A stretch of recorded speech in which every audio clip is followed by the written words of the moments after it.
Hi everyone, thank you so much for clicking on my channel. My name is Sylvia, and if you're new here, welcome. And if you're a returning subscriber, then an extra special welcome to you.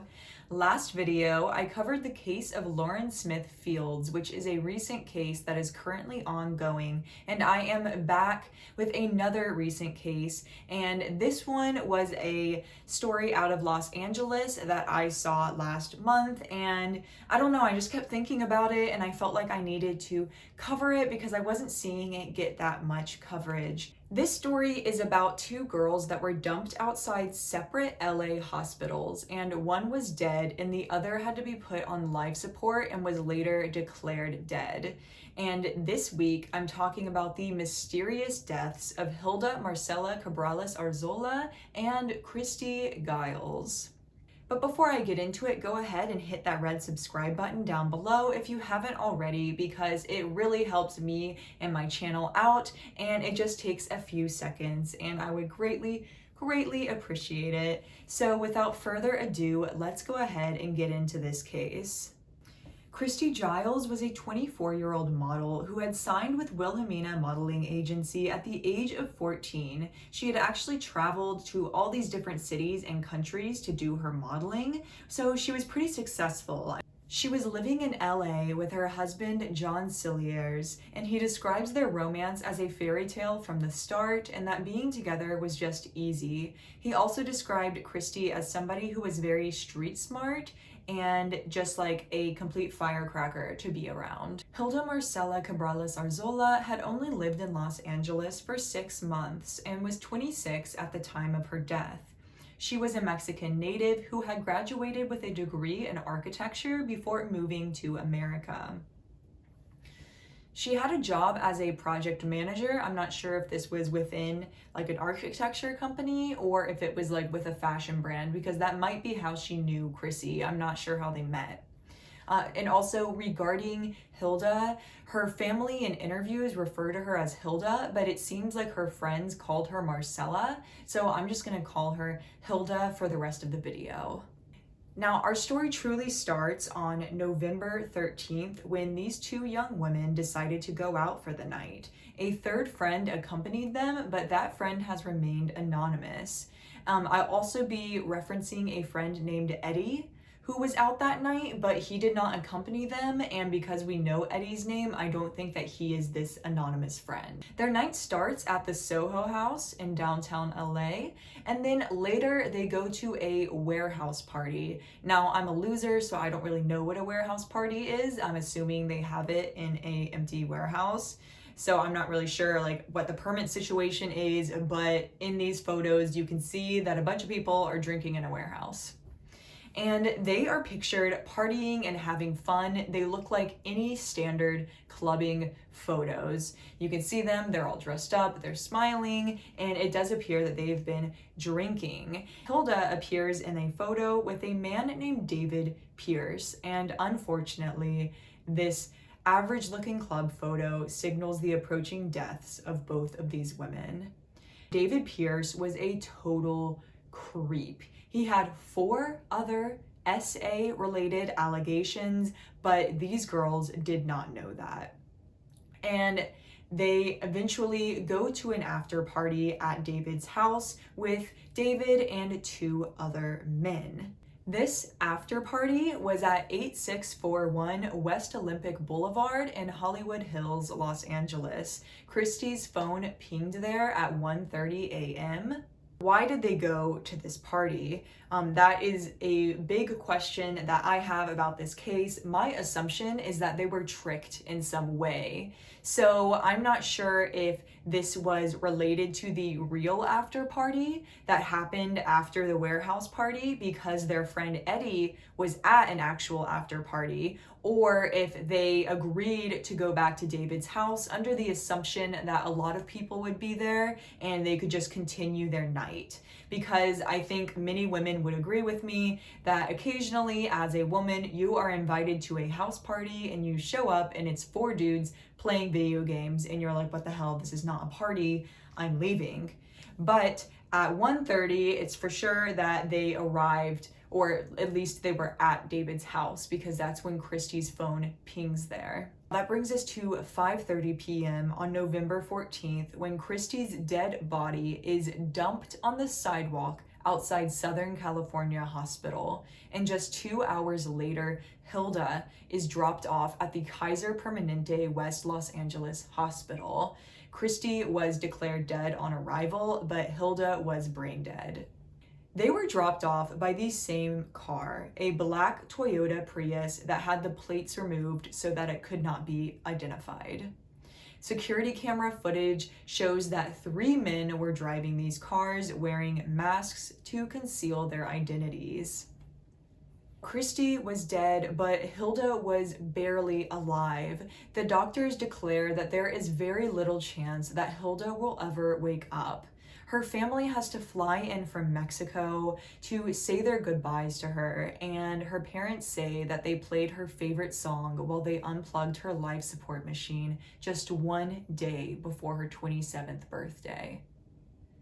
Hilda did save 9 lives because she was an organ donor, and they were able to give these organs to people with life-threatening diseases. Luckily, the girls were both using their phones that night, so there is a pretty big paper trail showing their activity.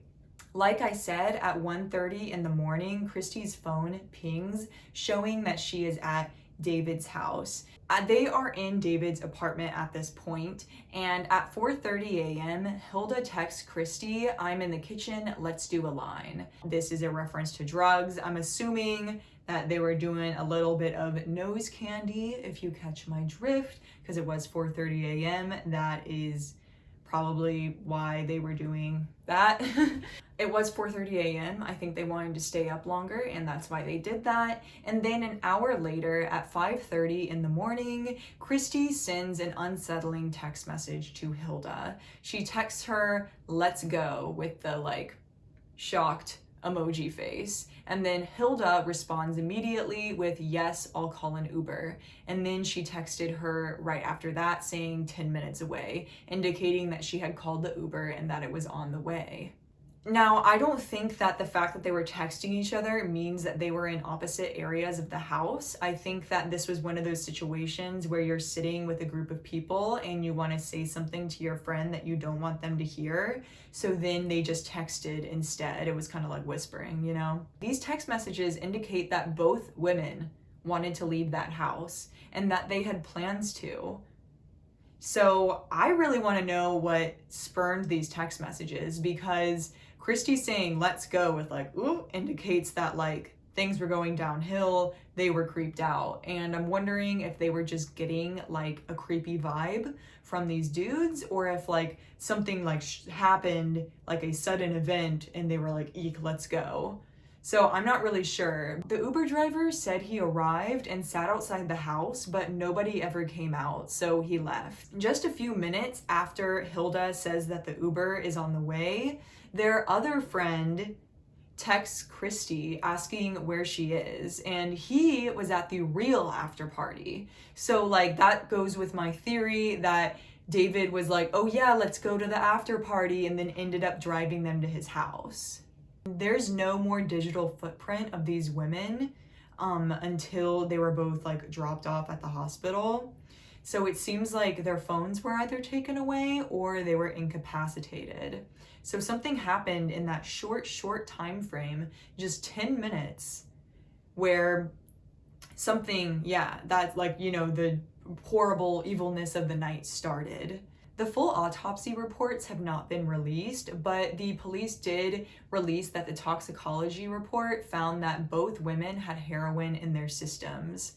Their friends and family insist that they were not heroin users and that they would never take this drug voluntarily. I think that they were drugged in some way. Maybe it was slipped into their drinks, maybe it was injected into them against their will, and this caused them to go unconscious. It led to both of their deaths, and this was originally done as a date rape drug sort of situation. The 3 men associated with this case have been identified as David Pierce, who is 37, Brant Osborne, 42, and Mike Ansbach, 47. Regardless of this whole drug situation. They're creeps for going after women in their 20s. Don't try to date a woman who's half your age. Following this incident, Christy's friend and husband both say that multiple women have reached out to them regarding experiences of SA with David. And also David's friend or coworker, I'm not 100% sure, but 2 people who spoke to David the next week have also come forward saying that David told them that like these girls were over at his house and like they became unconscious, and like the next day they had to like drop them off at the hospital. And the friends say that David wasn't even saying this in like an I'm guilty situation. He was saying it as like a what a crazy night I had. So this dude, I mean, is just clearly like a total fucking creep. To 1, like give women a drug that powerful, 2, to SA them, and then 3, to like brag about it after. Like that's what his friends were saying, that it felt like he was bragging about it. And they also said that they felt that he was already trying to like set up a narrative. TMZ reports that all 3 men have been charged with accessory to manslaughter. And I'm not really sure how that works, because like an accessory means that you're helping, which like they were all definitely involved. Like all 3 of them were in that car. So I'm not really sure, because one person should be charged with manslaughter, right? If they're charged with accessory? I'm not really sure. But the 2 older men, Brant and Mike, were initially arrested and then released on a $100,000 bond in December, and David is still being held in jail. David is being held for these other accusations that don't even have anything to do with Christy and Hilda. He's being held on a $4 million bond that he has not been able to meet. The police also say that he's a flight risk because when they arrested him, they found him in possession of his passport and $30,000 in cash. He also had previously been researching countries that don't extradite to the United States. So this guy clearly thought that he was going to be able to go on the lam. It sounds like the police arrested him just in time. The spotlight really seems to be on David in these accusations. He has the higher bond, and he also just kind of has been spoken of as like the potential ringleader for this. So that's all the information I have for you guys about the developing case of Christy Giles and Hilda Marcela Cabrales-Arzola. I would love to hear what you guys think about this case. I really hope that we get more information on it soon. Make sure to subscribe to my channel so you don't miss the update on this video whenever I do post it. Hopefully we find out more information about the trial of David and these other 2 men. I am very confident that justice is going to be served, because David Pierce was a serial rapist. I mean, it's very clear. There's those 4 other separate allegations. There's what happened to Hilda and Christy. I mean, they went out for a night out and unfortunately never made it back. I mean, it's just so creepy. I hate the fact that women who want to go out and have a good time have to worry about creeps like this. And unfortunately, Christy and Hilda were met with the very worst circumstances of what could happen when you run into somebody who has bad intentions. Now, I'm kind of wondering why that friend was anonymous. Maybe it's because she didn't go to the after party with them at David's house, and she didn't want to be blamed for not spending the rest of the night with them. But I mean, she could have, if it's a girl, I'm assuming it's a girl, but I mean, they could have ended up the same way as Christy and Hilda. I mean, people are out here freaking drugging people so that they could have their way with them. That's absolutely horrifying. This case makes me want to block every man in my phone right now.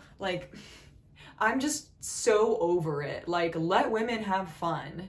Why do you have to be such a fucking creep about it? If you can't get laid, then go out and hire a prostitute, you know? But yeah, that is all the information I have for you guys today. Please go ahead and subscribe to my channel if you haven't already. And until next time, I hope you guys all have a wonderful day and stay safe.